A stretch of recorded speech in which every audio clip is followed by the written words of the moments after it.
The fighter pilot was mid-sentence when his hands suddenly locked on the controls.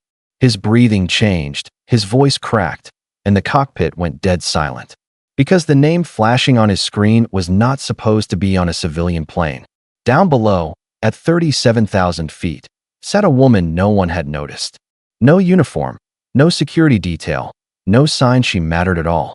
Just a quiet passenger in worn clothes, squeezed into a middle seat. But that single name made two F-22 Raptors stop cold in the sky. Because the woman they were intercepting was someone pilots whispered about in legends. Someone who had survived battles most flyers never came back from. And in that moment, the most advanced fighter jets on Earth were not protecting the country. They were unknowingly escorting one of their own. Before the story begins, comment below where you're watching from, and let's get into it. The day had started like any other ordinary morning. Sunlight spilled across the terminal windows as travelers dragged carry-ons and checked their watches. Flight announcements echoed softly overhead, blending into the familiar airport hum. At Gate 34, a line of passengers waited to board a routine flight headed east. Business suits, vacation backpacks, restless children, all moving with quiet impatience. Nothing about this flight suggested it would be remembered. Among them was a woman in her late 40s who attracted no attention at all. Faded jeans, a simple sweater, and boots worn thin by real use. Her hair pulled back neatly, her face bare, calm, forgettable. She handed over her boarding pass, received a polite nod, and disappeared down the jet bridge. No one looked twice, no one wondered who she was. She was exactly the kind of passenger everyone overlooks. Inside the aircraft, she found her seat near the middle of the cabin, wedged between strangers already lost in screens and small frustrations. She stowed her bag, buckled in, and settled quietly. To everyone around her, she was just another traveler trying to get somewhere. No one could have guessed that this ordinary moment was seconds away from becoming history. Up close, she seemed exactly how people expect a nobody to look. Practical clothes, no jewelry, no phone constantly in hand. The kind of woman people assume lives a small, uncomplicated life. The flight attendant stopped briefly at her row, smiling out of habit more than interest. "Need anything, ma'am?" she asked, already half turned away. The woman shook her head softly and thanked her, and the moment vanished. The man beside her barely acknowledged she existed. His attention glued to spreadsheets and charts that looked far more important than the person sharing his armrest. When his elbow bumped hers, he muttered an apology without looking up. Behind them, voices floated forward from the premium seats. Men speaking confidently about defense contracts and next-generation aircraft, criticizing fighter jets they'd only seen in presentations and brochures. She kept reading, turning pages with steady hands. Hands that were strong, scar-free, disciplined. Hands shaped by years of work no one here could imagine. At one point, the child beside her began to fuss. She reached into her bag and offered a worn stuffed toy with a gentle smile. A small act of kindness that felt instinctive, practiced. To the mother, she looked kind but ordinary. To everyone else, she was background noise in a flying metal tube. And no one realized they were sharing a cabin with someone whose past had been erased on purpose. 2 hours into the flight, the cabin settled into that heavy midair calm. Seatbelts loosened, screens dimmed, conversations faded into whispers and sleep. At cruising altitude, nothing ever feels urgent. Up front, the pilots monitored their instruments with practiced ease. Autopilot steady, skies clear, fuel balanced. Just another line in a long career of routine flights. Then one system blinked. A warning tone followed, short and sharp. And a radio response that should have been there, wasn't. The captain tried again, then again, switching frequencies, checking backups. Static answered where calm voices should have been. The cockpit atmosphere changed instantly. Far away, in a quiet operations room filled with glowing radar screens, an operator noticed a civilian aircraft drifting just slightly off its assigned path. Not enough to alarm passengers, but enough to raise trained eyebrows. Calls went unanswered, transponder data flickered. Procedures began stacking on top of one another. Minutes suddenly mattered. In the cabin, no one felt it yet.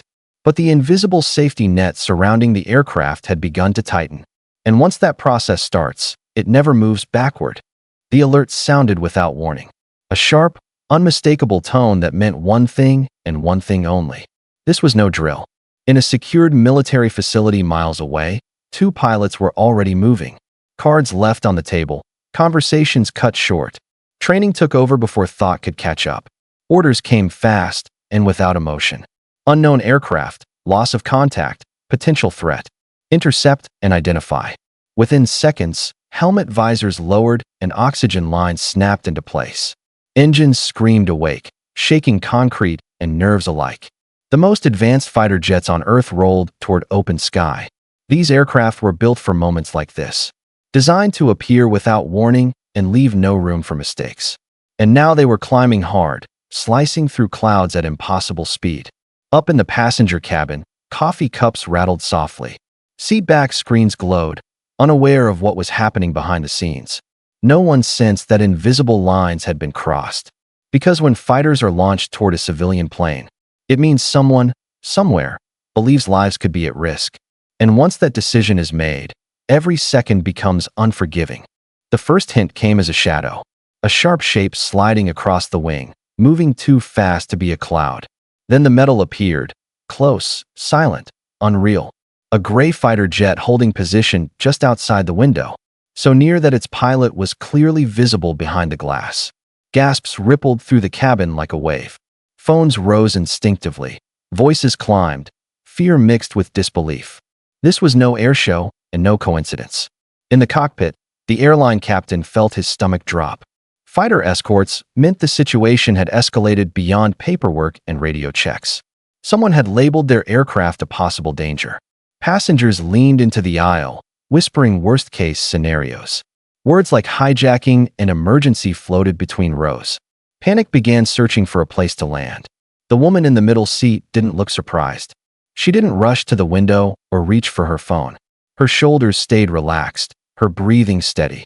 She already understood the geometry, the spacing, the intent. She knew exactly why the fighter was there and what would happen next.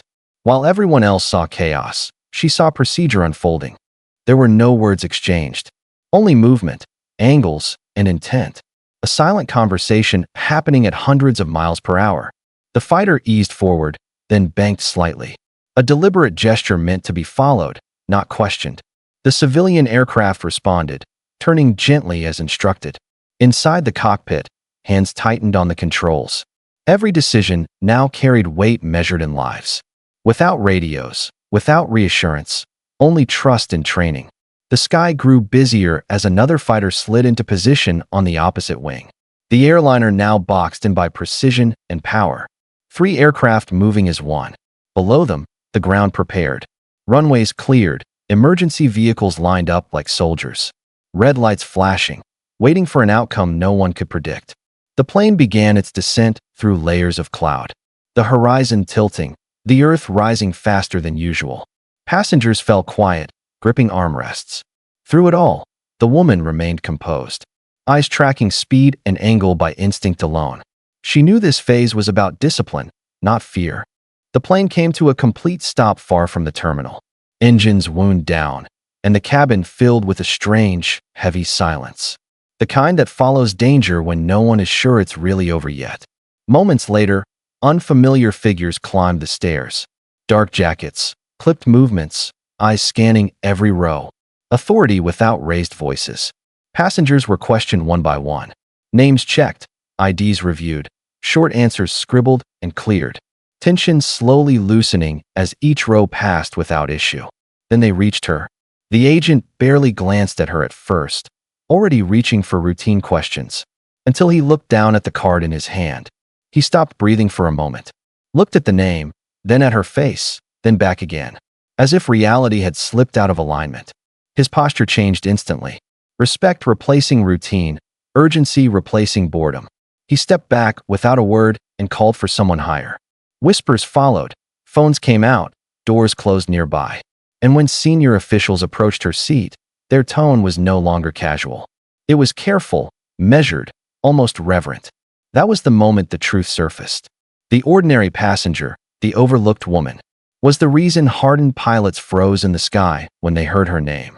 The news traveled upward first. From a quiet room on the ground to a cockpit circling miles above. A single message sent across a secure channel.